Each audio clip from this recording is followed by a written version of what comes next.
33화 줄거리. 고무공장과 삼업사 실무를 거의 아들 경우에게 물려준 종상이는 하루의 대부분을 고려 청년회관에서 소일하는데 기력이 많이 쇠해있다. 한편 젊은 사람들이 만주 시찰단을 구성해 떠나는데 마뜩찮아하는 경우를 그곳에 함께 보내고 자신도 한 자리 얻어 동행한다.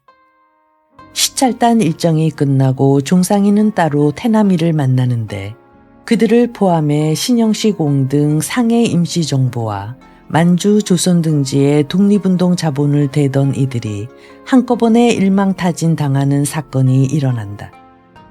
구속된 종상이를 구하기 위해 서해랑에서는 전전긍긍하고 윤성규를 통해 박승재를 소개받은 경우는 인삼장에서 이들을 거하게 대접한다.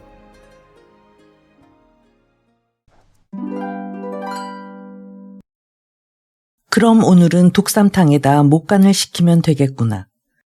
아들의 심기엔 신경 쓰지 않고 대들듯이 말하는 어머니를 경우는 물끄러미 바라보았다. 어머니한테 어디까지 말했는지 생각나지 않았다. 아무튼 기생 얘기는 하지 않기로 했다. 어머니를 위해서라기보다는 알아서 금을 긋는 일종의 자기보호 본능 같은 거였다. 그는 그때 비로소 어머니의 솟아오른 광대뼈를 보았고 그 밑에서 번식하기 시작한 검버섯을 보았다. 어차피 나는 어머니하고 같을 순 없다는 분명한 자립심이 그를 냉담하게 했다. 그들은 떠났습니다. 시방 전송하고 오는 길이시다. 그냥 떠나보내면 어드럭해. 그냥 떠나보내자누면요. 다짐을 받아야지. 떠나기 전에. 아버님 친구분은 남아 계시니까요. 하룻밤 더 묵고 내일 떠나시겠답니다. 박승재 영감 말이냐. 태임이가 날카롭게 언성을 높였다. 예. 경우는 어머니가 또 암상을 부릴 것 같은 예감에도 굴하지 않고 노한 목소리로 대답했다. 목간을 덜 했다던 그 영감은 왜 자꾸 목간 얘기만 하시니까 다짐을 받아야 한다고 하시고선 왜 하필 그 영감한테 다짐을 받는 높은 사람들은 다 놓치고선 일본 사람이면 덮어놓고 다 높은 사람이니까 얘 대드는 것 좀 보게나 시상해. 고정하십시다요 어머니. 저도 힘에 부치는 일이라서 그럽니다. 일이 어젯밤 대접으로 끝났으면 저도 오죽이나 좋겠시니까. 그러나 정작 볼 일은 이제부터지요. 그 어른하고 1대1로 쇼부를 쳐야 하니까요. 그 영감 만만찮은 영감이다. 조심하거라. 태임이 기세가 벼랑간 꺾이면서 근심스럽게 말했다. 조심하고 말고가 있겠시니까 어차피 일방적인 흥정이 될 텐데요. 그래도 내가 아들인 게 다행이다. 그걸 인제 아셨으니까 경우의 지친 표정에 해도 인정받지 못하고 살아왔다는 야속함이 살짝 드러났다. 태임이는 거기 개의치 않고 딴소리를 했다. 그 영감 집안이 아주 고약한 집안이거든. 바닥 쌍꺼보담도 못한. 지체로 봐선 우리 집보다 훨씬 높은 걸로 알고 있는데요. 그깟 양반 말이냐. 개 팔아 두냥 반들이 이 나라를 죄다 팔아먹었는데도 그만두세요. 그 양반들이 팔아먹은 나라 되찾는 일이 그렇게 장언 일이라면 못하러 그 양반 찌꺼기들한테 빌부터 목숨을 구걸으니까. 어머니는 괘씸하게 들으실지 몰라도 전 그게 자꾸만 헷갈립니다요. 경우는 어젯밤에 연회에서의 자신의 굴욕스러운 역할과 그 역할이 아직 끝나지 않았음에 우라통이 터지는 걸 힘겹게 자제하며 말했다. 그게 다 나라 읊는 서름 아니겠는. 어머니는 공치사로 들으실지 몰라도 전 일찍부터 장사에 눈을 떠 열심히 돈을 벌었습니다. 문 닫기 직전까지 간 아버지의 공장도 다시 일으켜 세웠고요. 집안을 다시 일으켜보겠다는 욕심도 있었지만 나라 없는 소름을 안 당하려면 뭐니 해도 돈이 제일이라는 생각도 저를 어린 나이에 돈벌이에 눈뜨게 했더랬습니다. 시방도 제 생각엔 변함이 없습니다. 이번 일만 아니었으면 전 생전 나라 없는 서름 같은 건 모르고도 살고 있었을 겁니다. 아버지가 절 그 서름, 그 모욕에 떠민 거나 마찬가지 아니고 무엇이겠시니까. 이런 못난 놈. 번연이 있는 걸 너만 없는 걸로 다 치부하고 살고 싶었더랬단 말이냐. 어머니의 얼굴이 그의 어린 날 사정없이 회초리를 휘두를 때처럼 싱싱해졌다. 효성이 지극한 경우는 끝까지 대들기보다는 어머니의 여전한 기승을 확인한 것으로 만족하고 싶었다. 그는 엉거주춤 일어서면서 말했다. 나가봐야겠습니다. 헐 일은 이제부터니까요. 그 영감하고 말이냐. 전 부윤 말로는 교제는 어젯밤 잔치로 잘 됐다고 하니까요. 박승재 어른하고 마지막 담판을 해야지요. 어머니 말씀대로 다짐을 받아야지요. 애쓴다. 애는요. 그보다는 얼마부터 흥정을 시작해야 할지 도무지 요량이 안 서는 게 걱정입지요. 세중간에 낀 부윤도 돈 문제만은 기뜸도 안 오려고 하니까요. 그래도 그렇지.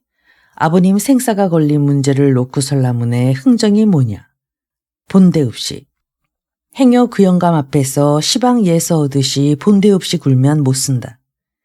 양반 부러워한 적은 없다만 절대로 양반한테 흉죄피게 행동해선 안 된다. 알았지? 예. 경우는 금방 개파라 둔양반이라고 경멸하다가 깍듯이 양반 대접을 하는 어머니의 변덕을 이해할 수 없었지만 긴 말이 하기 싫어 꾹 참았다. 아버님도 형님 대접하던 어른이니 공손하게 굴어야 한다. 예. 그렇지만 너무 굽제피진 말아라. 우리가 뭘 잘못해서 제 따위한테 굽제펴. 당당하게 굴어라. 아버지 아들답게. 알았자. 예. 여지껏 그 영감이 해온 짓거리로 봐선 넌 굽제피긴커녕 그 영감 드립다 호령해도 말 못할 걸. 넌 그럴 자격이 있다는 걸 잊지 말고 처신해야 한다. 알았자. 예. 경우의 대답에 충분히 짜증이 섞였다. 그래도 우리가 부탁하는 입장이란 건 명심하고 치사하고 억울한 노릇이지만 어쩌겠는. 그 영감 사람됨이 워낙 교만하니까 혹시 내 성미에 거슬릴 소리를 하더라도 참거라. 알았자. 어머니, 그렇게 못 믿어오면 차라리 어머니가 대신 나서서 직접 그 어른하고 맞상대를 하시죠. 저 같은 게 어려워서 어디 해먹겠시니까. 경우는 아무래도 앞뒤가 맞지 않는 어머니의 잔소리에 버럭 화를 내고 일어섰다. 저런 말버릇이 있나. 태임이는 잔뜩 골인한 아들의 뒤통수에다 대고 언성을 높였지만 곧 풀이 죽고 울먹해졌다. 어떻게든 박승재한테라도 빌부터 종상이를 사지에서 구해내야 한다는 한껏 비굴한 생각과 박승재한테만은 도도하고 품위 있게 굴고 싶은 자존심은 둘 다 양보할 수 없이 세차서 스스로도 갈피를 잡을 수가 없었다. 무엇보다도 애미의 그런 절망감을 이해하려 들지 않는 아들이 야속했다. 모든 것이 뒤죽박죽이었다. 맺고 끊는 것이 분명하게 처신하며 살아온 태임이에겐 낯설고도 고약한 느낌이었다. 아들 앞에 서니까 마음속에 그런 혼란을 고지곳대로 내보인 건데 그렇게 야멸찬 핀잔을 줄게 뭐람. 태임이는 자신이 심한 혼란 상태라는 걸 인정하면서도 그렇게 못 믿어오면 어머니가 대신 나서라는 아들의 말을 용서할 수가 없었다. 며느리가 들어와 애비가 귀한 손님을 초대했다며 무엇을 차릴까를 의논해왔다. 애비가 청한 손님이면 내가 알아서 하려무나. 박승재 어른이라고 허기에. 매야. 그럼 그 양반이 오늘 우리 집에서 묵는다던. 아니올시다. 오늘은 인삼장에서 하룻밤도 유어시겠다고 하셔서 내일 상경 오시기 전에 저희 집에서 아침이나 대접하겠다고 애비가 간청했다고 합니다. 지체 높고 까다로운 분이니 각별히 신경을 쓰라고 애비가 하도 신신당부하기에 걱정이 돼서 어머니께 먼저 의논드리는 겁니다. 내 음식 범절이면 식사 대접을 해도 꿀릴 데가 없을 터인즉슨 알아서 하려무나. 태임이는 마음에 있는 대로 말했지만 며느리 듣기엔 냉랭하게 들렸는지 모한적은 얼굴로 물러갔다. 그날 온종일 그녀는 바깥일에는 최소한도의 아는 척을 하면서 방구석에서 평소에 등한히 하던 벽장이나 반지꼬리를 뒤집어서 없앨 것은 없애고 챙길 것은 챙겨서 말끔하게 정돈하는 일에 몰두했다.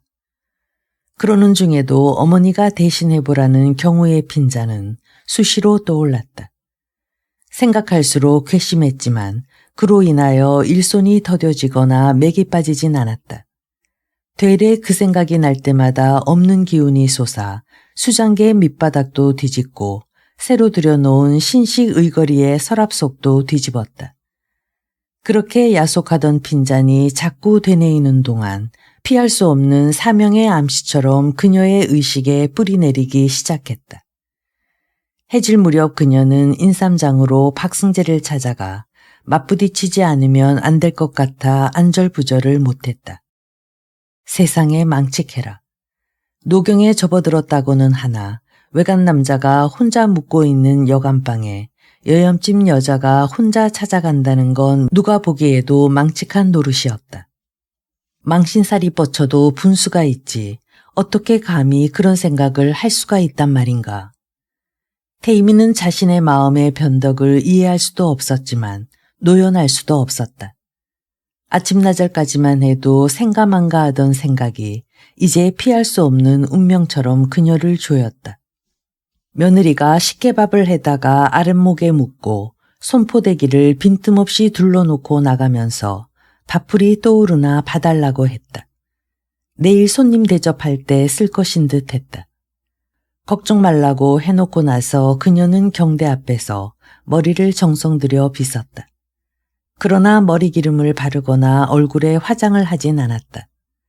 나이 들면서 아침 저녁으로 바르던 구리무도 종상이가 붙들려 가고부턴 일체 바르지 않기로 하고 있었다.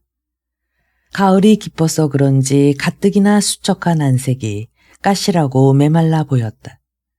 그녀는 자신이 늙고 수심이 차 보인다는데 묘한 만족감을 느꼈다. 그러나 초라하거나 궁상맞아 보이고 싶진 않았다. 그래서 남색 비단 치마에 옥색 조거리를 받쳐 입었다. 얼핏 보기엔 수수한 듯한 배색이었지만 최고급 비단의 밝고 깊은 남색은 다홍색보다 더 요염했다.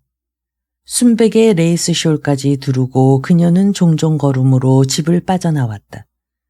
내가 직접 그 영감하고 담판을 하리라. 누가 못할 줄 알고.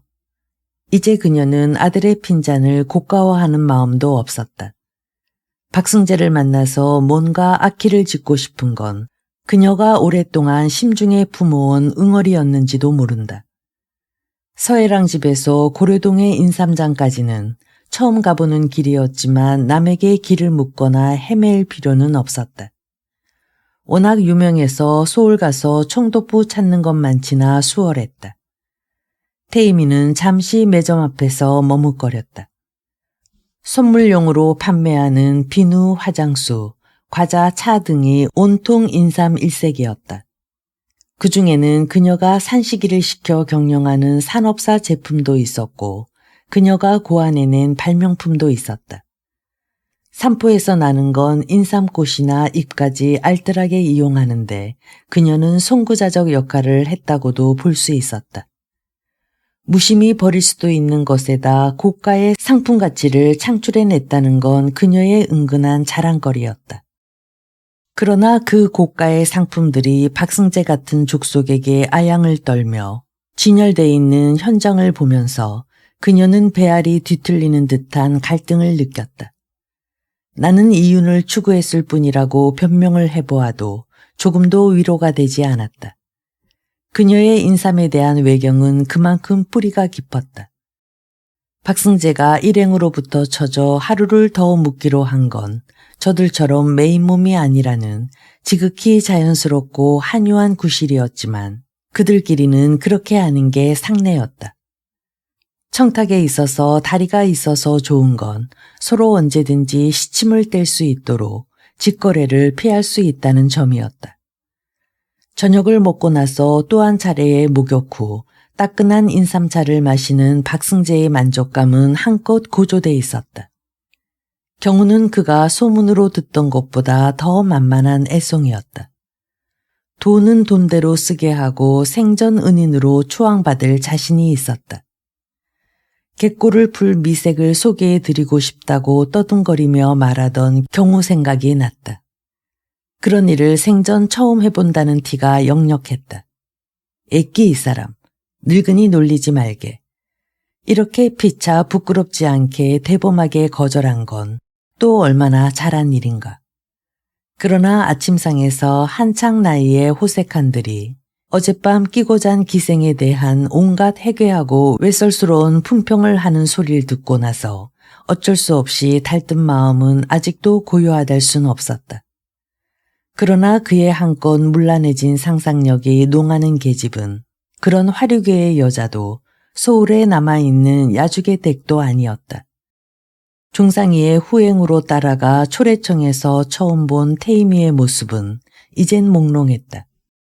개성지방 특유의 화려한 화관과 함께 꿈에 본 야릇한 꽃구름처럼 잡을 수 없는 한무더기의 환각으로 남아있을 뿐이었다.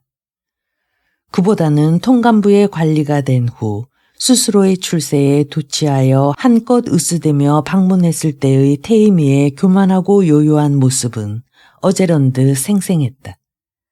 그때 여지없이 상한 자존심 때문일까. 자신을 마치 미천한 하인처럼 굽어보던 나이 들어 더욱 빼어나 보이던 그녀의 미모뿐 아니라 그 미모가 낙인 찍힐 때의 아픔까지도 불덩이처럼 화끈하게 되살아났다. 이 무슨 주책인가, 노망인가. 그는 아직도 그의 내부에 타오르길 기다리는 정념의 불씨가 남아있다는 걸 느끼고 절망적으로 신음했다. 그때 문 밖에서 미풍처럼 비단옷 살랑이는 소리가 들리고 인기척이 났다. 순간 그는 경우가 갯골을 풀 기생을 보내왔다고 생각했다. 어젠 1인들의 호색에서 짐짓 초연하고 싶은 객기도 있었지만 오늘은 혼자였다. 무엇보다도 지글대는 욕망의 발산도 급했다. 그는 문 밖의 여자에게 가학적인 적의를 느끼며 밭은 기침을 하고 나서 들어오라고 명령했다. 문이 열리고 남치마 자락과 사뿐한 버선발이 먼저 들어왔다. 여인은 홍두깨를 두른 듯이 뻣뻣이 서 있었다. 스르르 레이스 숄이 방바닥으로 미끄러져 내렸다. 에그머니나.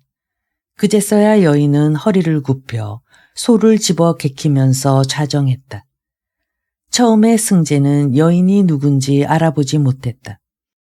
우선 여인이 너무 늙었음에 그리고 너무 기생답지 않음에 놀라 방을 잘못 찾아온 거라고 생각했다. 11M입니다.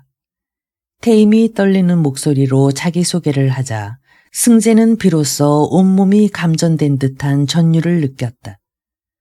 그가 마도섭을 시켜 멀리 만주까지 광범위한 그물을 치고 몇 년을 두고 기다린 건 바로 이 순간을 위해서였다는 격렬한 절정감이었다. 그러나 모든 절정감이 그렇듯이 순간적이었다. 눈앞에 무릎을 꿇은 태임이는 그의 내부에 운명처럼 낙인 찍힌 그 오만하고 요요한 여인과는 얼토당토 않았다. 그녀는 몰라보게 늙고 미워져 있었다. 그 가냘프고도 빼어나던 목은 시들시들 주름져 있었고 둥구스름하고 반듯하게 빛나던 이마엔 회색빛 머리칼이 부스스 우울한 그늘을 들이우고 있었다. 무엇보다도 사람을 얕잡는 듯 당돌한 눈빛에 정기가 없어지니까 그렇게 초라하고 무력해 보일 수가 없었다. 게다가 화사한 비단옷과 검버섯이 자리 잡기 시작한 야인 얼굴과의 부조화는 노추의 극치였다. 이게 아닌데 결코 이건 아니었어 싶은 환멸의 비애로 승재는 어쩔 줄을 몰랐다. 어쩔 줄을 모르긴 태임이도 마찬가지였다. 거기까지 무엇에 쫓기듯이 절박한 느낌으로 달려오면서도 내내 중요한 걸 하나 잊어버린 듯한 느낌을 못 버렸었다. 방문을 열고 승재의 개게 풀린 눈과 배꼽 있는 데까지 흘러내려서 겨우 여민 육가다 사이로 드러난 익은 것처럼 흐물흐물 탄력 없어 배는 분홍빛 속살을 보자 비로소 무엇을 잊어버렸는지가 생각났다. 승재한테 호령을 할 것인가, 애원을 할 것인가를 미리 결정하고 왔어야 하는 건데 깜빡 잊고 있었다. 그건 중대한 실수였다. 실수를 인정하기가 잘못이었다. 어젯밤부터 뒤죽박죽의 절망감이 그녀를 엄습했다. 그래도 그녀는 안간힘 쓰듯이 비굴하지만은 않으려고 했다. 경우애입니다 하지 않고 열한이 애미라고 한 것도 그런 애처로운 노력의 결과였다. 그녀는 승재가 열한이 소리를 듣고 그의 집안의 수치스러운 내력을 상기해 주길 바랬다.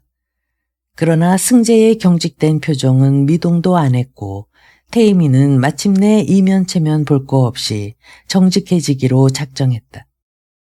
그녀는 징징 울면서 종상이를 살려달라고 호소했다. 승재는 그 소리가 듣기 싫었다. 내가 과연 종상이를 빼낼 능력이 있을까? 진지하게 돌이켜보게 되는 것도 싫었다. 그는 오랫동안 치밀하게 꾸민 일이 마침내 그 지경까지 이르는 것에 토할 것 같은 혐오감을 느꼈다. 또한 수습할 수 없는 파탄에 직면한 것처럼 낭패스럽기도 했다. 이쯤에서 숫제 이어 펜네를 겁탈을 해버릴까? 이런 난폭한 충동이 번득였지만 마음뿐 한심하게도 육신이 말을 들을 것 같진 않았다. 육신은 단순한 만큼 정직하기도 했다. 그가 마도섭을 사주해서 그런 일을 꾸미게 된 건 종상이의 인품과 함께 종상이가 누리고 있는 것에 대한 뿌리 깊은 열등감이 동기였으니만치 종상이의 망하는 꼴을 보는 게 목적이었지 태임이를 어째 보겠다는 구체적인 흑심까지 품었던 건 아니었다. 태임이에 대한 엷은 기대가 있었다면 불행해져서 기가 꺾인 그녀를 볼 수 있었으면 하는 정도였다. 그렇다면 그 목적을 10분 달성한 셈이건만 그는 일생일대에 헛수고를 한 것처럼 허망했다. 태임이의 두서없는 읍소는 계속됐다. 승재는 그런 태임이가 싫은 나머지 여전히 요요하고 여전히 자존심이 강한 태임이가 능청맞게 그런 숭한 연기를 하고 있었으면 싶었다. 너무 오래 환멸에 직면하는 걸 견딜 수 없어진 승재가 태임이보다 더 두서없이 주절주절 위로의 말을 하기 시작했다. 태임이는 집요하게 다짐까지 받아내려고 했고 그는 자포자기한 심정으로 그녀가 원하는 대로 해주었다. 도대체 어쩌자는 헛수고였을까? 태임이를 현관까지 정중하게 전송하고 빈방으로 돌아온 승재는 이렇게 혼잣말로 부르짖었다. 정말로 완벽한 헛수고였다. 그는 아직도 종상이가 부러웠기 때문이다. 다음 날 아침 승재는 경호가 보내준 인력거를 타고 서해랑으로 향했다. 어젯밤의 일도 잊고 해서 기왕의 초대에 응한 거니 아침 한 끼 때우자는 생각 외에는 아무런 설레임이 없어서 되레 편했다.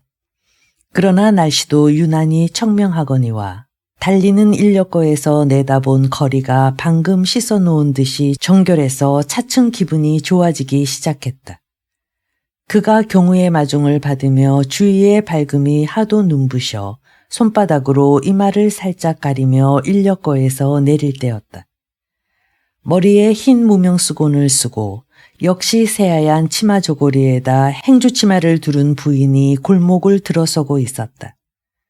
행주치마로 가뿐하게 동여매서 약간 짧은 듯한 무명치마가 바람 때문인지 풀기 때문인지 항아리처럼 부풀어 배는 게 나이에 걸맞지 않게 귀여워 보여서 승재는 잠시 멈춰서서 미소를 보냈다. 부인도 활짝 웃으면서 머리수건을 벗어서 들고 있던 배수건과 포개더니 허리를 굽혔다. 이제 오시니까 어머니. 부인은 태임이었다. 경호가 시키는 대로 두 사람은 초면처럼 인사를 나누었다. 태임이한테서는 강한 인삼 냄새가 났다. 태임이가 먼저 안채로 들어간 후에도 승재는 동네 구경을 하는 척 머뭇대며 흐르는 물처럼 청량한 아침 공기에 은은하게 용해된 그 냄새를 심호흡했다. 어젯밤부터의 병적인 망상이 서서히 씻겨 내려가는 것 같았다. 인도된 사랑방엔 유리문이 달린 책장을 비롯해 전에 못 보던 신식 세간들이 눈에 띄었지만 사랑마당의 운치는 여전했다. 송이가 잔 순백의 국화가 무리지어 피어있는 걸 내다보면서 승재는 좀 전에 본 태임이의 잔잔한 눈빛을 생각했다. 참, 모친께서는 어디를 그렇게 일찍 갔다 오시는가? 백산포에 다녀오시는 길입지요. 거긴 왜? 삼 깎으러요. 경우가 조금은 부끄러워하며 말했다. 삼을 깎다니. 타간분들은 잘 이해를 못하시겠지만 이맘때 이곳 부녀자들은 잘 살고 못 살고를 가리지 않고 온통 백산포로 삼 껍질 벗기는 부업을 나갑지요. 돈도 돈이지만 워낙 일손이 딸리니까 내고장 일을 제때제때 해치우자는 의무감도 있는 것 같아요. 하여튼 동투기 전부터 백산포와 병교다리가 미어지니까요. 아무리 그래도 자네네 같은 대갓집 마님이 얼마를 번다고 그런 품팔이를 나가시다니. 자네 혹시 아버님 안 계신 사이에 어머님 잘못 모시는 거 아닌가 모르겠네. 말은 그렇게 했지만 나무라는 투가 아니라 탐복한 투여서 경우도 넉살 좋게 맞받았다. 글쎄오시다. 더 몹쓸 불효를 저지르기 전에 아버님이 나오셔야 할 텐데 어르신네만 믿겠습니다. 자네 모친 참 대단한 분이야. 젊어서는 미인이고 중년엔 사업을 일으키신 것까지는 알고 있었지만 오늘 뵌 모습은 그중 인상적이었던 것 같으. 그렇게 봐주셨다니 자식된 도리로 정말 고맙게 이를 데 없습니다요. 경우는 그렇게 치아부터 하고 나서 가을철의 백산포 풍경을 이것저것 얘기해 주었다. 산포에서 실려온 수삼 중에서 홍삼으로 쓸 상품을 빼고는 다 백삼이 되는데 수삼의 뿌리를 따고 껍질을 벗기는 일거리는 여럿이 둘러앉을 수 있는 큰 맷방석으로 하나씩 지급이 된다고 했다. 너른 마당에 군데군데 수삼이 수북수북한 맷방석이 놓이고 거기 둘러앉아 대나무 칼로 상껍질을 벗기는 부녀자들은 일손도 날래거니와 입심도 여간 아니어서 백산포는 인삼의 직결지일 뿐 아니라 개성바닥에 소문의 집산지도 겸한다고 했다. 어르신네께 제가 수수께끼 하나 낼게 알아맞혀 보실래요? 경우가 버릇없을 정도로 친숙하게 굴었다. 승재는 그것 또한 싫지 않았다. 이왕이면 돈을 거는 내기로 하려나. 그건 안 됩죠. 어르신네가 지실 게 뻔하니까요. 봐줘서 고맙네 그려. 그럼 어디 내보게나. 경우가 애써 꾸민 거긴 하겠지만 분위기가 의외로 빨리 화기애애해졌다. 일거리만 한 맷방석 단위로 나오는 게 아니라 품삯도 그렇게 모개로 나오거든요. 만약 한 맷방석에 1원의 품삯이 나왔는데 9명이서 일을 했다면 11전씩 노나가지고도 일전이 남게 되는데 그 일전을 무슨 수로 논 계시니까. 난 하나도 안 어렵구먼. 나도 그 정도는 개성사람 이약한 것에 대해 알고 있네. 엿을 한 가락 사서 9토막으로 내서 한 조각씩 우물거렸겠지 뭐. 어르신네께서 틀렸습니다요. 아, 알았네. 그나마 자기 입에 집어넣지 않고 집에 가져다 어린 것 주전벌이를 시켰다는 게 정답이겠구먼. 그것도 틀렸습니다요. 그것도 틀렸다면 두 손 들겠네. 성냥을 한각 사서 나눕지요. 엿보다는 노누매기에 정확을 기할 수 있으니까요. 참 무서운 사람들이로구먼. 정확한 게 왜 무섭시니까. 원은 부정확한 게 무섭지요. 글쎄 듣고 보니 말의 켜속이 그렇게 되는 게 옳은 것도 같고. 승재는 괜히 뜨악해져서 말끝을 흐렸다. 엿대신 성냥개피로 노누매기를 하는 법을 제일 먼저 생각해낸 게 바로 저희 어머니시랍니다. 경우가 정색을 하고 말했다. 호, 그래. 승재는 고개를 주걱거리며 길게 탐복을 했다. 경우댁이 손수 상을 들고 나와 인사를 했다. 차린 것 없지만 많이 드시라는 격식적인 인사를 신식 트레머리가 잘 어울리는 수수한 새댁은 몹시 수줍어하며 말했다. 솜씨가 여전하시구먼. 예. 자네 어렸을 적이던가 낳기도 전이던가 아무튼 오래전에 자네 어르신네로부터 이런 대접을 받으면서 깔끔한 음식하고 좋은 기명이 잘 어울린 상이 꼭 작은 꽃밭 같다고 여긴 적이 있지. 개성 음식이라고 다 이렇겠나. 인삼장 음식도 자네 묻힌 솜씨에다 대면 아무것도 아니던걸. 그렇지만 어르신네, 이건 순전히 제 안사람 솜씨입니다요. 이 사람 못 쓰겠구만. 내 눈엔 전통이 시퍼렇게 살아있는데 자네 눈엔 안 식구 솜씨만 보이니. 두 사람은 파한대소하고 반주로 인삼주를 곁들여 맛있게 아침을 먹었다. 기차 시간이 임박한 걸 기화로 경우는 어색하지 않게 홍삼 상자에 돈봉투를 넣어서 건네면서 비용으로 써달라고 부탁했다. 걱정하던 일이 쉽게 풀렸다고 생각하자 경우는 피곤이 한꺼번에 엄습하는 걸 느꼈다. 어머니가 꼬치꼬치 묻지 않는 게 그나마 다행이었다. 승재도 기찻간에서 기분이 상쾌했다.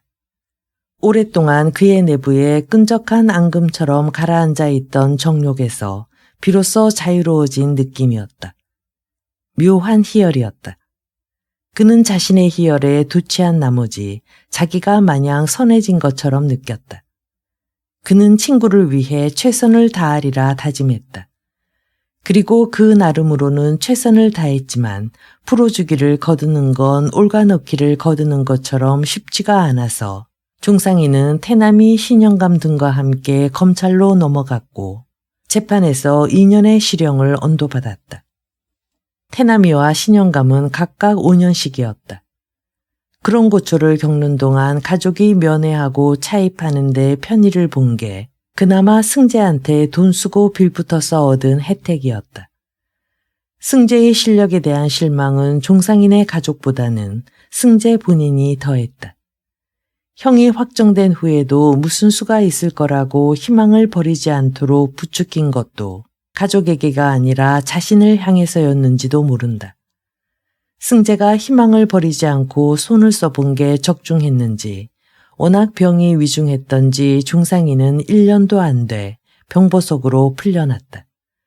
그리고 석 달 만에 63살을 일기로 조용히 운명했다. 그 석 달 동안에도 정신은 명료했고 여러 가지 지시를 했다. 그의 지시에 의해 아직 간도에 남아있는 태남인의 식구들을 개성으로 불러들였다. 종상이의 사후 혜정이가 시골에서 살기를 원해 농토가 있는 셋골로 이주를 시켰다.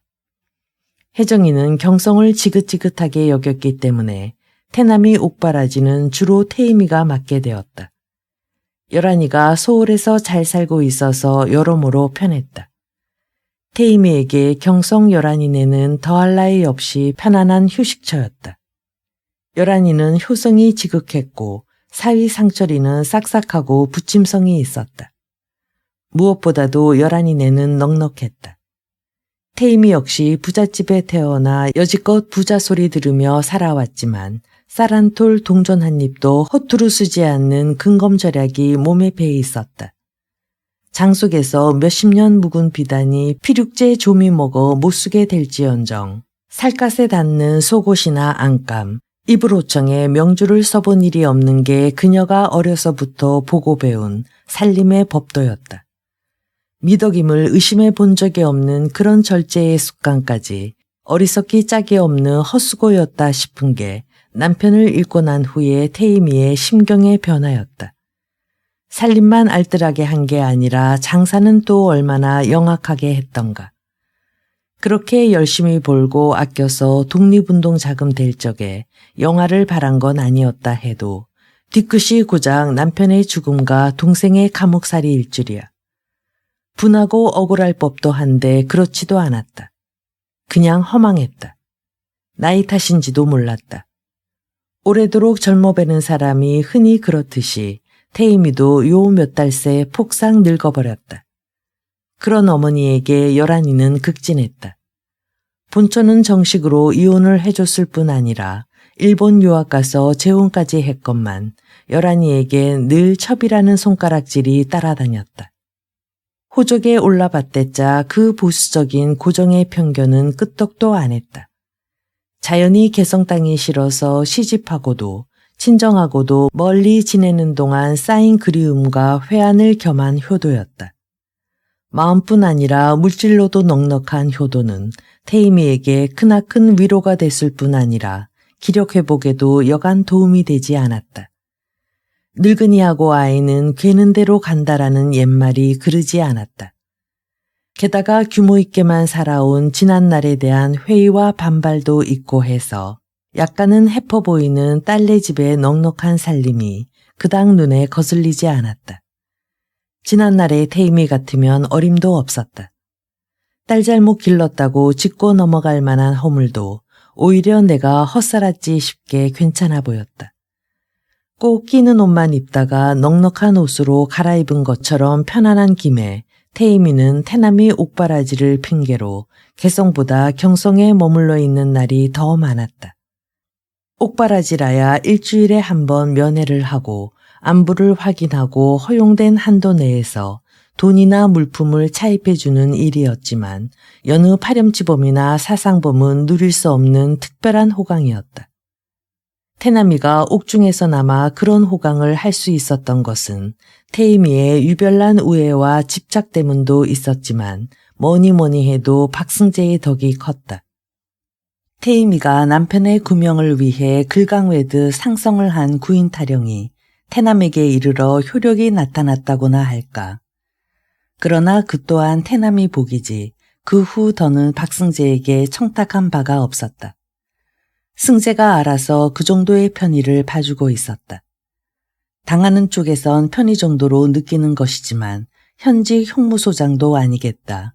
단지 소시 쪽부터 축적해온 관계 경찰계 등과의 친일적 교분만으로 그런 혜택을 준다는 것은 승재로서도 분수밖의 일이었다. 돈이 생기는 일도 생색이 나는 일도 아니었다. 돈이 생기기는커녕 제 돈 들여가며 체면을 돌보지 않고 굽신거려가며 어렵사리 얻어낸 특혜였다. 그런 짓은 박승재답지 않았다. 얼마나 그답지 않던지 스스로 돌이켜보아도 어쩌구니가 없어 허허실소를 할 지경이었다. 종상이가 죽고 나서 변한 건 태임이보다 박승재가 더했다. 개성까지 조문을 놓은 그는 유족보다 더 목매어 애통을 했고 누가 탓을 한 것도 아닌데도 죄인처럼 굴었다. 아마 상가라는 밤낮 없이 번다한 환경만 아니었다면 태임이나 경호 앞에 무릎을 꿇고 자신의 죄상을 털어놓았을지도 모른다. 그만큼 그의 마음이 순하고 여려져 보긴 생전 처음이었다. 물론 오랜 친구이자 적수를 잃은 이런 최초의 충격은 오래가지 않아 참회할 수 있는 기회가 생겼을 때는 참회할 마음도 없어져 있었다. 그러나 무상감은 오래갔다. 그는 수시로 온몸에 껍질만 남은 것처럼 허전했고 그럴 때마다 신음처럼 소리내어 또는 속으로 인생 무상이로고 아니면 인생 일장 춘몽이로고를 읊조렸다. 그리고 겨우 그 말을 터득하기 위해 악착같이 살아온 60평생에 대한 허망감을 주체하지 못했다. 도대체 이 꼴이 뭐람? 몸 아낄 줄 모르고 극성스럽게 일만 하던 사람이 어느 날 문득 자신의 망가진 건강을 돌보고 놀라듯이 그는 형편없이 허약해진 그의 마음에 스스로 아연했다. 눈치는 아둔하나 입은 촉새 같은 그의 마누라까지도 그의 상심을 보다 못해 부모는 산에 묻고 자식은 가슴에 묻는다는 소리는 들어봤어도 친구 무덤에 반쪽은 따라 들어간다는 얘기는 영감님이 아마 시초일 깹니다. 누가 상 줄 것도 따라할 것도 아니니 이제 그만 저만 해주시구려. 영감님답지 않아서 볼상 사납습니다. 이렇게 걱정을 해주었다. 한 번도 탐탁하게 귀담아 들어본 적이 없는 마나님의 잔소리에 승재는 버뜩 짚히는 바가 있었다. 그래, 이건 비애나 애통이 아니라 상실감이다. 라고. 상실감 중에서도 자신이 소유하고 있던 것의 상실이 아니라 바로 자기 자신의 반쪽을 잃은 상실감이라고 깨달았다. 실상 종상이를 의식한 경쟁심, 우월감과 열등감, 애증은 그의 생애의 정신 내용의 절반 이상이었다. 스스로도 예기치 못한 이런 상실의 자리를 메꾸기 위한 조급한 수단으로 그는 자진해서 구인 노릇을 하고 있는지도 모를 일이었다. 옥중의 태남이는 이런 과람한 호강이 도무지 불편하기만 했지만 차츰 안에서도 나누는 기술을 익혀갔고 생전 처음 동기간의 정에 응석 부리는 기분도 나쁘지 않았다. 누님, 저 때문에 종사할 게 생겨서 좋으시겠시다. 이렇게 짐짓 뻔뻔스럽게 굴 수 있을 만큼 오누이간에 흉오물이 없어진 것도 비록 철창을 사이에 둔 거긴 하지만 자주 만난 덕이었다. 태남이 말은 맞는 말이었다. 태임이에게 그나마 종사할 게 없었으면 살아있대도 죽은 목숨이나 진배 없을 것 같았다. 줄창 독립운동가 연주를 맺고 살아왔다는 긍지와 보람을 잃은 허탈감은 남편을 잃은 서름 못지 않았으므로 옥바라지야말로 그 빈대를 메워줄 수 있는 가장 적절한 일거리였다. 열한이네가 사직동에 산다는 것도 태임이의 옥바라지의 노고를 견딜만하게 때로는 즐길만하게 만들어준 조건 중에 하나였다. 영천에 있는 서대문 형무소까지 가려면 효자동이나 광화문까지 나가서 전차를 타야 되는데 그보다도 인왕산 자락을 타고 넘어 현저동을 거쳐 걸어 내려가는 게 운동도 되고 이 생각 저 생각 하염없이 궁굴릴 시간도 넉넉해서 좋았다. 사직공원에서 벚꽃의 낙화가 남분분한 게 바로 엊그저께 같은데 인왕산 줄기를 아카시아의 안개구름이 젖비린내를 풍기며 피어오르고 나면 곧장 장마가 지고 여름이었다. 짙은 녹음 속에서 매미 소리가 자지러지다가도 한두 차례 소나기가 무더위를 식혀주는가 싶어 한숨을 돌리고 나면 징그럽게 번들대던 푸르름에 금이 가고 으스스 몸을 떨기 시작했다. 만산 홍엽이 꽃보다 고운 가을철은 계절 중 가장 성미가 급해서 멀리서 겨울이 을씨년스러운 비바람 한두 번만 보내와도 쉽게 무너져 내렸다. 인왕산의 겨울은 유별나게 길었다. 첫눈이 오고부터 열한이 내외가 굳고 말려 전차를 타고 다니다 외손자들이 방학하면 데리고 내려가 양력 음력설 다 쇠고 대보름까지 지나고 상경해도 인왕산의 눈길은 꼭꼭 막힌 채였다. 옥바라지가 세월을 주름 잡은 건지 경성과 개성을 하도 부산하게 오르내려 쌌어 그런지 인왕산의 사계절이 활동사진 지나가듯 유난히 빠르게 휘딱휘딱 두 번씩이나 반복해서 지나갔다. 앞으로 태남이의 형기도 1년 남짓밖에 안 남았다. 그동안에 거의 반은 열한인에서 편히 지났으니 그만하면 딸의 덕을 톡톡히 본 셈이었다. 열한이가 그동안 정성스럽게 다려준 보약만도 몇째가 되는지 몰랐다. 그러나 태임이는 그걸 그닥 고마워하지도 짐스러워하지도 않았다.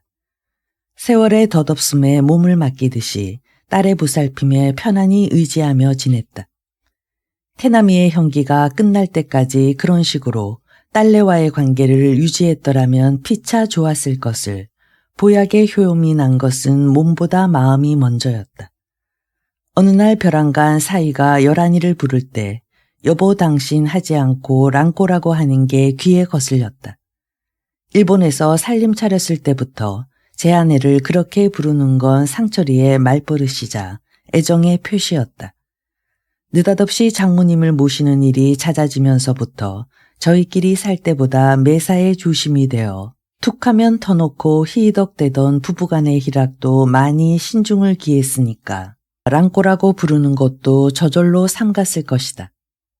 그러나 한 번도 그렇게 안 부를 만큼 장모에게 눈치 보고 살진 않았건만도 장모의 귀에, 아니 마음에 그 소리가 거슬린 건 한참이나 후제부터였으니 마음이 기력을 회복했다 할 밖에.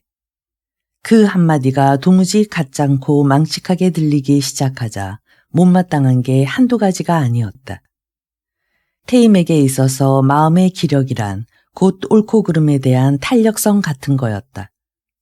그런 뜻으로 태임이는 아직 정정했다. 일본이 도발한 이른바 진화사변은 승승장구였다. 그해 겨울에 벌써 남경을 함락시켰다고 경성의 중학생들을 총동원해서 등불을 들고 축하 행진을 시켰다. 전차끼리 온통 대낮 같은 불바다라고 했다. 상철이는 큰 경사가 난 것처럼 큰 애는 걸리고 작은 애는 무등을 태워가지고 엉덩춤을 추며 그 구경을 나갔다. 내 사위가 저런 슬개 빠진 녀석일 줄이야. 부엌대기에다 애보는 계집애까지 부리고 사는 해픈 살림살이도 못마땅했다. 일본 유학에서 돌아오던 마다는 잠시 중학교에서 교편을 잡은 적이 있었지만 곧 적성에 안 맞는다고 집어치고 매일 신문 기자로 취직해서 오늘날에 이르고 있었다.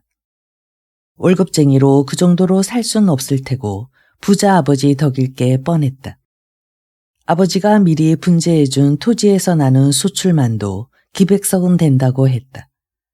박가사돈인 김경호의 재력은 개성바닥에서도 널리 알려진 거니 생전에라도 자식에게 그 정도의 분재는 할만했다. 그러나 태임이 보기엔 과람해 보였고 아무리 과람하게 받았더라도 지각 있는 자식이라면 결코 그렇게 과람하게 써선 안 될 것 같았다. 순전히 호의호식을 위해서 돈 아까운 줄 모르는 거나 남경 함락했다고 엉덩춤을 추며 축제 구경을 나가는 꼬락선이나 허우대가 아까운 가관이었다. 집에서 즐겨 입는 상철이의浴衣 차림도 보기 싫었고 처음에는 감탄에 맞지 않던 일본식 생활 양식도 안 입고 왔다. 사직공원을 오른쪽으로 옆구리에 낀 완만한 오르막길가에 있는 열한인의 2층 집은 총독부 고관을 지낸 1인이 살던 집을 산 거라는데 아래층 방은 다 구두를 놓은 것만 빼면 일본식 구조였다. 마당에 내려가 신발을 신지 않아도 갈 수 있게끔 안방과 미닫이 하나로 연결된 부엌이나 부엌 끝에 자리 잡은 정결한 변소가 처음엔 그렇게 신기하고 편해 보이더니 사이가 눈에 나자 그것조차 안 입고 왔다. 양지 바르고 너른 마당을 수석과 관상목과 철따라 피고지는 화초한테 내주고 부엌문 밖 응달에 가까스로 자리 잡은 장독대 된장독에 깬 구더기를 보고도 걷어내고 꼴을 만들어줄 생각 대신 머지않아 외된장 먹을 집구석인데 차라리 잘 됐다고 구더기의 번성을 응원하고 싶은 심사였다. 민감한 열한이는 어머니의 기가 예전처럼 살아나는 걸 느끼고 다행스럽기도 했지만 조금씩 처신의 불편을 느끼기 시작했다. 그러나 상철이는 처가가 독립운동과 관련되어 곤욕을 치르는 동안도 그걸 명예롭게도 수치스럽게도 여기지 않고 보통 우환이나 애군을 당한 친척을 위로하고 도와주는 태도를 견지했듯이 심상치 않게 치닫는 시국에 대해서도 자신의 논평이나 고뇌를 도무지 드러내지 않았다. 하다못해 냉소조차 아끼는 완전 중립적인 태도가 처음엔 장모를 의식한 특별한 배려인 듯해서 고맙더니만 그게 아니라 타고난 성품이라는 게 드러나자 정이 떨어졌다. 도산 안창호의 죽음이나 3.1운동 때의 33인의 한 사람이 최근에 쓴 내선일체론을 논평 없이 단지 똑같은 비중으로 재미나하면서 화제 삼는 위인을 어떻게 좋아할 수 있단 말인가. 장모의 이런 뒤틀린 심사를 아는지 모르는지 상철이는 기자라는 직업상 남보다 먼저 알아낸 시국담이나 알려지지 않은 세상 돌아가는 얘기를 곧잘 밥상머리나 일가 단란의 자리에서 화제에 올리곤 했다. 그래 봤댔자 사위에 대한 태임이의 평가가 나아질 리 없었다. 상철이의 사람됨이 도무지 성에 차지 않았고 의로운 일에 대한 열정이나 용기는 애시당초 타고나지도 않은가 싶은 위인과 같이 사는 열한이가 불쌍하단 생각까지 들었다. 눈에 뭐가 씌어도 분수가 있지 저런 위인이 뭐가 좋다고 첩소리까지 무릅썼을까. 일단 사가가던 가슴의 멍까지 새삼스럽게 욱신대며 분하고 억울했다. 그러다가 트집을 잡는다는 게 랑꼬로부터 비롯됐다. 너는 랑꼬고 내 딸은 밑짓고 미애꼬면 너희 집은 모녀가 한 학렬이냐. 동엽이 밑으로 난 두 딸은 처음부터 자자 돌림으로 일본식 이름을 지어 그렇게 부르고 있었다. 태임이는 무식한 척 웃으면서 말했지만 말 속에 든 가시를 놓칠 리 없는 열한이었다. 일본 사람들은 여자 이름에 대개 자자가 붙잖아요. 아시면서. 그게 그렇게 좋다던 김서방은 나쁠 것도 없잖아요. 부르기 편하고 귀엽고. 귀엽다고. 제 새끼를 귀여워하는 건 제 마음이라고 치자. 아내를 딸자식처럼 하대에 부르는 건 어느 나라 풍습이라던. 난 아직 행랑것에 집안에서도 그런 상풍은 듣도 보도 못했다. 열한이란 이름은 너희 아버지가 너 낳고 석 달 동안이나 옥편하고 씨름해 가며 지어주신 이름이다. 아무리 제 처가를 우습게 알아도 그렇지 우두머리 떼어내고 꽁지만 부르는 것도 경망스럽거니와 족보에도 없는 자자는 왜 붙인다던. 랑꼬만이면 또 좋게. 랑꼬짱은 뭔지 유리 깨지는 소리가 짱이라던. 그만해 두세요. 안 그러셔도 어머니가 김서방 탐탁해 하시지 않는 거 알아요. 한심한 건 너다. 내 속으로 나서 내가 가르친 자식도 옳게 살 줄 모르는데 남의 자식을 왜 나무래는. 어머니, 옳게 사는 게 도대체 뭐예요? 우리가 남의 걸 훔치거나 협잡질해서 이만큼 사는 거 아닌데 어머니는 왜 옳지 않다고만 보시려고 해요. 직접 협잡질을 안 했다고 장할 거 없다. 큰 협잡꾼들하고 한패거리니까. 어머니, 제발 우리를 그런 눈으로 보지 마세요. 어머니가 뭘 못마땅해 하시는지 저도 알아요. 어머니나 개성 사람들이나 똑같아요. 왜 그렇게들 우리가 잘 사는 걸 안 잊고 하나 몰라. 개성 사람들이 저한테 뭐라는 줄 아세요? 저 여자 갖은 호강하며 점잠 빼고 살아도 근본은 첩이라고들 수군대죠. 그들이 말하는 근본이라는 건 요지부동이에요. 제가 일생 동안 몸부림쳐도 고쳐질 수 없는 거예요. 처음엔 호적에만 오르면 될 줄 알았어요. 그러나 호적도 근본이 될 순 없더군요. 호적 등본을 이마에 붙이고 다닐 수도 없고. 호적 갈라가지고 나간 여자는 재혼해서 시방 잘 산대요. 그래도 여전히 전 남에게 못할 노릇한 첩년이고 그 여자는 조강지처인 걸 아무도 변경시킬 수가 없단 말이에요. 실제로는 있지도 않은 헛개비가 제 근본이니 미칠 지경이죠. 여북해야 김서방이나 저나 고향을 고향으로 안 알기로 했으려고요. 어머니도 마찬가지세요. 우리 사는 거 보고 왜 그렇게 꽁하신지 알아요. 너희가 아무리 잘 살아도 근본은 친일파다 이렇게 여기시는 거죠. 그이가 친일하는 거 보셨어요? 독립운동만 안 하면 친일파인가요? 다들 독립운동도 안 하고 친일도 안 하고 살지 독립운동하는 사람이 몇이나 되겠어요. 어머니가 김서방한테 조금이라도 애정이 있다면 그까지 랑꼬짱이나 미애꼬짱쯤은 애교로 봐주실 수도 있잖아요. 그이도요. 근본을 따져 들어가면 그 장한 독립운동과 아주 관계가 없는 것도 아니에요. 경호가 누구 덕에 일본 사장 눈에 들어 그 큰 계약을 맺게 된 줄이나 아세요? 그때 경우는 20살도 안 된 나이였어요. 일개 소년 견숙공하고 큰 회사 사장하고 1대1로 그런 거래가 가능하다고 생각하세요. 더군다나 조선 사람하고 일본 사람 사이인 거려. 우리 그이가 유력한 일본 사람들하고 교제를 하고 경우를 선전해서 성사시킨 일이라고요. 그렇게 해서 경우가 어린 나이에 사업가로 성공하고 아버지는 그 돈을 빼다가 독립운동 자금을 댄 거라고요. 쪽박에 밤 조담듯 웬 말이 그리 많는. 근본을 따져 들어가려니까 그렇죠. 근본을 따져 들어가면 너희도 독립운동에 이바지했다. 이 소린가 본데 나는 경우조차도 독립운동에 털끝만치도 이바지했다고 여긴 적 없다. 그야 자금의 근본을 따져 들어가면야 경우한테까지 이를 수도 있지. 허나 마음의 근본은 그게 아니었으니까. 경우는 독립운동에 1푼도 내놓을 마음이 없는 애였느니라. 나는 절대로 아들이라고 죽여 세우고 사이라고 헐뜯지 않는다. 너무 바로 보는 게 탈이지. 태임이는 가위로 끊듯이 딱 잘라 말했다. 열한이는 어머니의 이런 매몰찬 태도에 도저히 어째 볼 수 없는 무력감을 느꼈다. 어머니는 제가 편안하게 살기보다는 그 곁속을 속속들이 들여다보길 바라시나요? 그럼 제가 편안할 수 없는데도요. 열한이는 그동안 참았던 적대감을 숨기지 않고 드러내면서 대들었다. 태임이도 지지 않고 할 말 다 할 기세였다.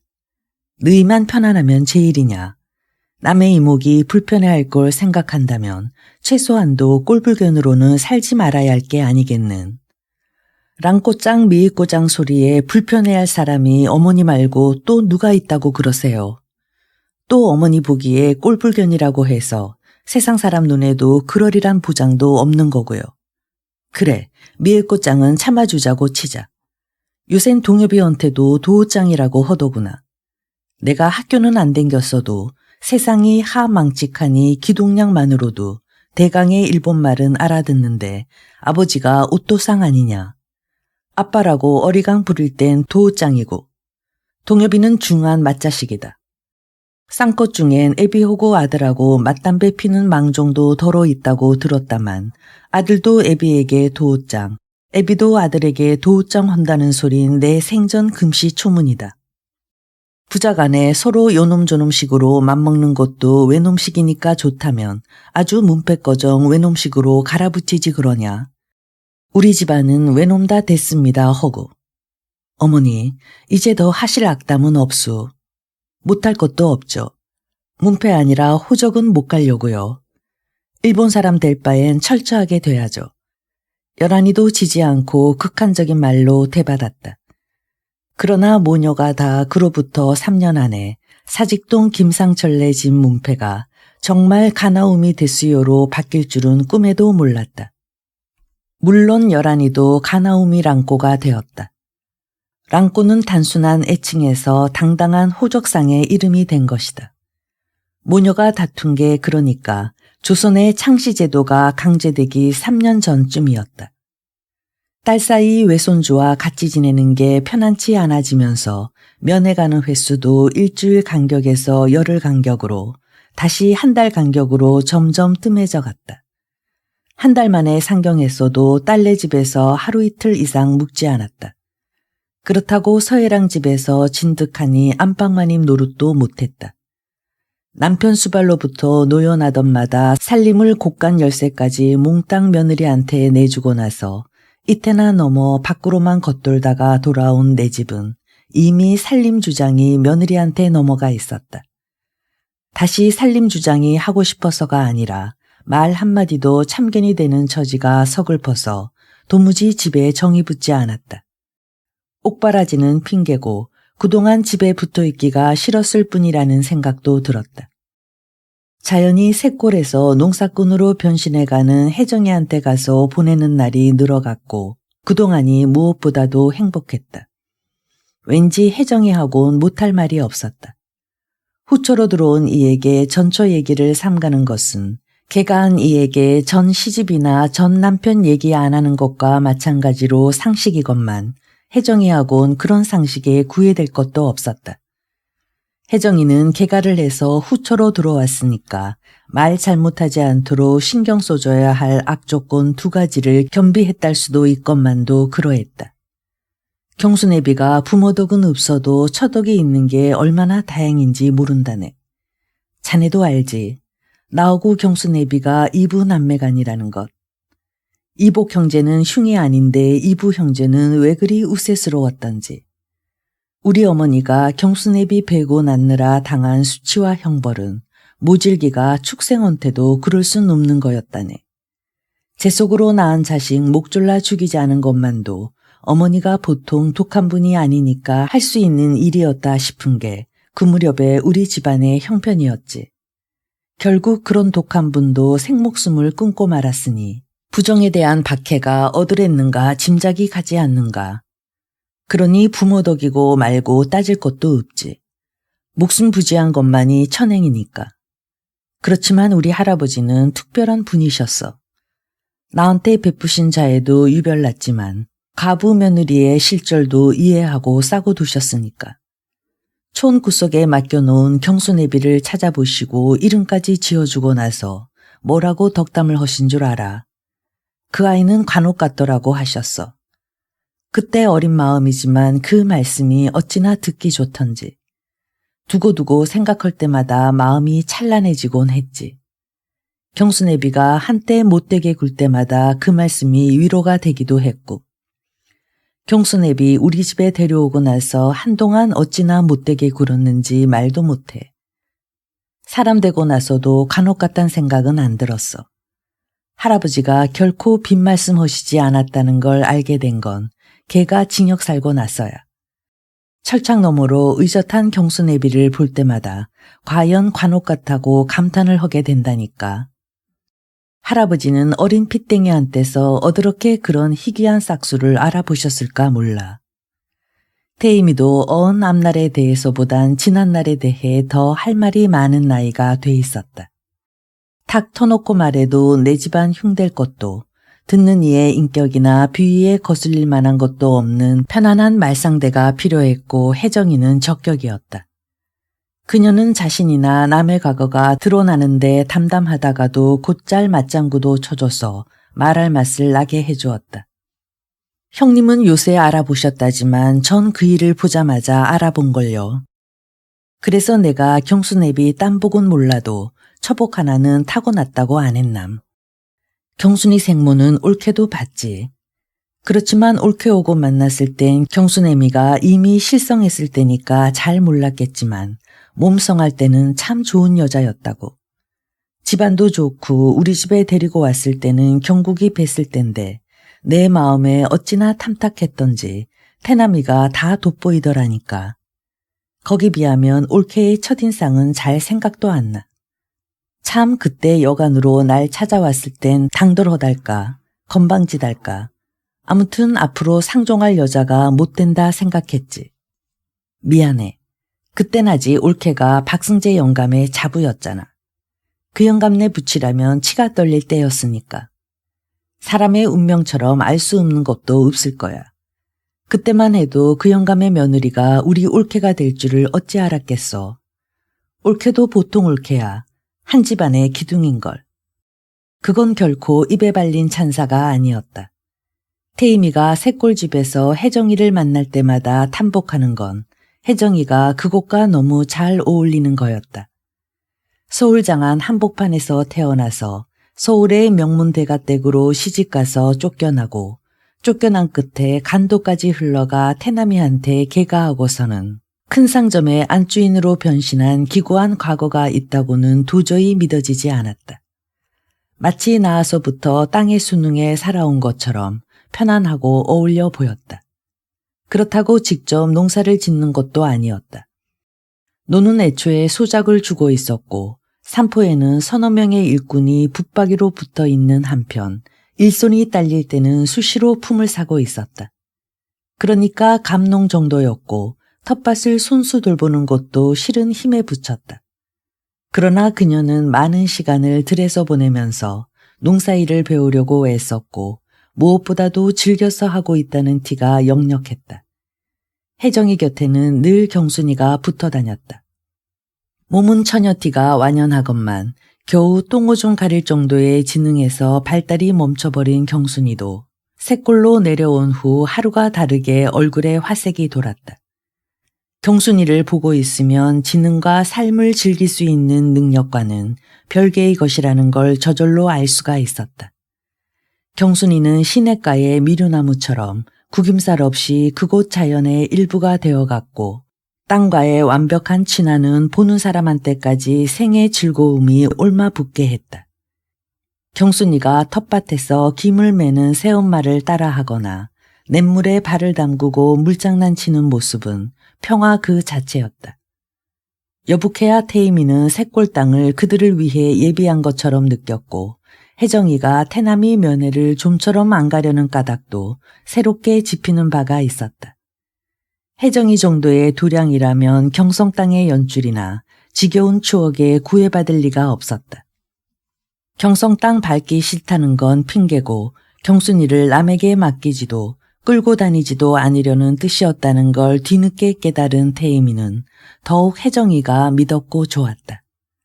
태남이가 형기를 채우고 풀려날 날도 얼마 안 남았겠다. 여생을 태남이와의 못다한 동기간의 회포도 불 겸 해서 혜정이네하고 같이 지내는 게 가장 편할 것 같은 생각까지 들었다. 이렇다 하게 섭섭한 일 당한 것도 없으면서 공연히 자식들이 야속해서 속으로 이렇게 삐쳐보는 것도 일종의 노세 현상인지도 몰랐다.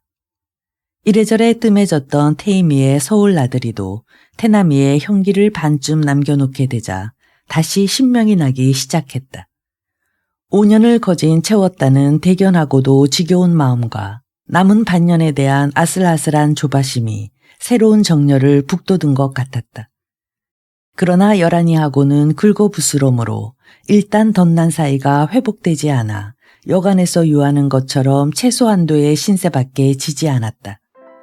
그러다가 우연찮게 서수 후성이를 만나고 나서부터는 그나마의 신세도 안지게 되었다.